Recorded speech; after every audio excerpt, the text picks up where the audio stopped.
Dan Illman, Mike Beer, race number 12 at Pimlico on Black-Eyed Susan Friday is the $100,000 Hilltop Stakes for 3-year-old fillies. You can bet the Hilltop with your new DRF Bets account, as well as the Preakness with free cash. A $100 deposit match bonus is yours when you go to drf.com/bet and sign up for your new DRF Bets account. Let's take a look at the field for the Hilltop. Carded is race number 12 at Pimlico on Friday, and the one they're all going to have to beat is the number 8, The Way I Am.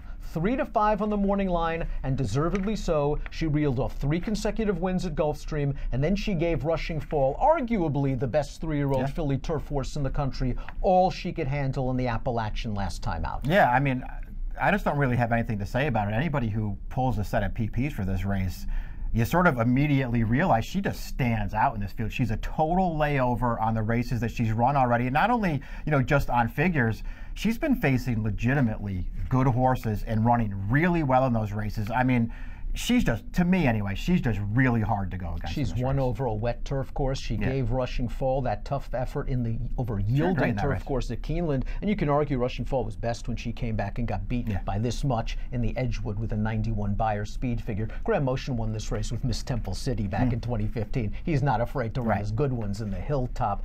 He also has Peach of a Gal, the number 1, breaking from the inside post position. Peach of a Gal, Florida Oaks was a little bit too tough. She was 66 to 1 for a reason. I like that Graham dropped her in class and got her a confidence boost. She got a beautiful trip and ride, I thought, that day, saving ground, the old in-out trip. Yeah, I liked the way that she ran in that race. Her Florida Oaks, I think you're right, it was just too tough for her.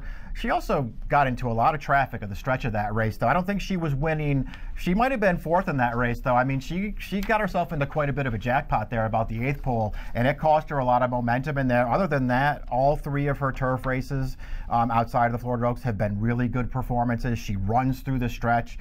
There's a real chance she gets a big piece of this purse. Motion also has the Severn Secret Message. This looks like a private purchase after winning an allowance race over the Poly Track at Turfway Park. It'll be the turf debut for Secret Message, but one of the horses that she beat last time out came back to win an off-the-turf race at Keeneland with a big Beyer in 89. Yeah, this horse is okay. We'll see if she can up her game a little bit on the turf. She's bred to be fine on the grass. Maybe she can handle it. It's her 2nd time going long. Obviously, she won last time. It's a tougher spot, obviously. Let's throw up the Timeform US Pace Projector because, not surprisingly, the number 3 Firth is expected to make the lead, much as she did last time out when being run down by Peach of a Gal. And in that race, she kind of had things her own way. I understand they were going fast that 3rd quarter. They tried to break that race open, and maybe that wasn't the way to ride her. But if you believe Timeform US and that fast pace situation against tougher horses like The Way I Am, Firth could be up against it's going to be harder for her now, especially just because she has to run even better than she did last time. I actually felt like she ran pretty well last time, and I think you're right.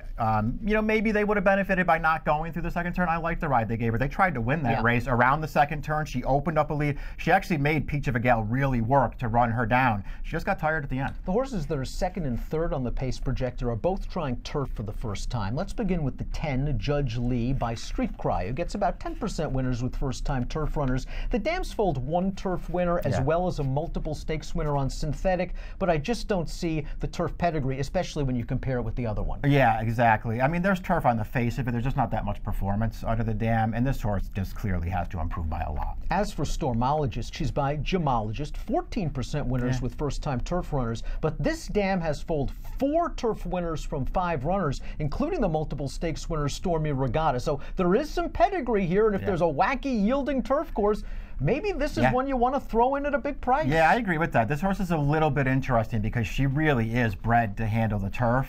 Her dirt form is only okay. You're sort of, if you're with her, you're taking a big price and hoping that she just has been really wanting turf the entire time. Super Striking, I thought, looked good 2 starts back at Gulfstream, and an optional claiming non-winners of 1 other than it was the 2nd lifetime win where she just made this nice smooth move on the turn to take over the lead. And then Irad kept her busy in the lane, and she won it with a 78 Beyer. They then threw her in the Florida Oaks. That trip didn't have to work out. Yeah, I agree with that. Her turf races 2 and 3 starts back, I thought she ran well both times.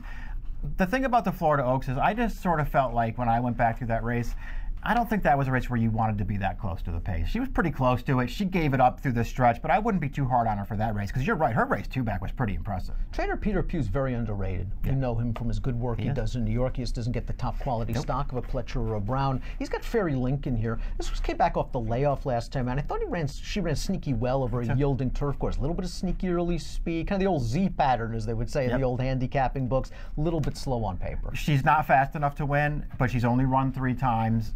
In 2 of her 3 starts, she hasn't had the greatest. I mean, her debut, she was totally eliminated on the backstretch. You could just put a line through there. She had a real troubled trip in that race. Last time, she got between horses on the turn. She had a steady a little bit. She wound up last, but she ran on again late. Her only other start was a big win at a big price in her second career start. She beat an okay horse in Data Dependent that day and beat her fair and square. She's too slow and for me to put her on top of this, especially with the way I am in here. But this is the other horse for me. I'm using 8-6. Madam X, the 11. We'll get to your full picks in a moment. Showed speed against older fillies. It was kind of a tough spot for a first start off the layoff against older fillies and mares, but can't find any excuse. They went 50 to the half and she backed it up, and there's other quality speed in here. Yeah, agree with all that. It's not like her other turf races from last year make her that special. Turf debut for Wendy Peppercorn, who I guess she could show some stretch out speed coming out for 5.5 and 6 furlong races, but we were already expecting a fast pace according to Timeform US. Yeah, it just feels like this horse has way too much working against her. Let's take a look at our top picks for the Hilltop Stakes. The Way I Am, Way the horse to beat. A horse that I would use is probably my only A in any kind of multiple race wagers. The 4 Jahaza Cat's a horse that I want to take a little bit of a stab with. I think it's too early to give up on her considering her pedigree. Yeah. She's by Tappet. Precious Kitten was a really good turf horse, although she wasn't very good, interestingly enough, on yielding ground. But I think she's a half to Kitten's Joy. She is. So there's just a tremendously strong pedigree. Something happened in the Florida Oaks. She bolted, she went crazy. And then last time out, it was sort of a weird spot. They turned her back to 6 in the misdirection. And it was a race where I thought it wasn't the most comfortable trip in the world, last and in between horses, and the pace kind of slowed up the middle part, and then she kind of just ran at the end. I think she has a tactical gear. I don't want to give up on this pedigree too soon. I know she's going to be a big price. Unlikely that she beats The Way I Am, but at worst, maybe she can complete the number. Yeah, if nothing else, I would like to see them go back to using her speed this time. Yeah. I mean, I know that, you know, if you go back to those turf races 2 and 3 back, she was just impossible to ride. Just a real handful. Even the Tampa race where she wired the field, I mean, just refused to settle early in that race. She did hold off a 3-5 favorite at the end, though. Whatever happened in Florida, she just bolted up the backstretch. If nothing else, last time when they took her back, she settled. She seemed like she was fine there, so maybe that's what it takes for now. They stretch her back out, and if she's more comfortable up close to the pace, she could take a big step forward here. But The Way I Am, the horse to beat, and you like the number 6, Fairy Link, maybe to spice up your exotics and make some value in this race. 8-6-1-7 for Mike, 4-8-1-7 for me in the $100,000 Hilltop Stakes, which you can bet with your very own DRF Bets account, and you'll bet the Preakness with free cash as well. Once you sign up at drf.com/bet, you get that $100 deposit match bonus. Approximate post time for the Hilltop, 5:20 Fever on Friday. Best of luck.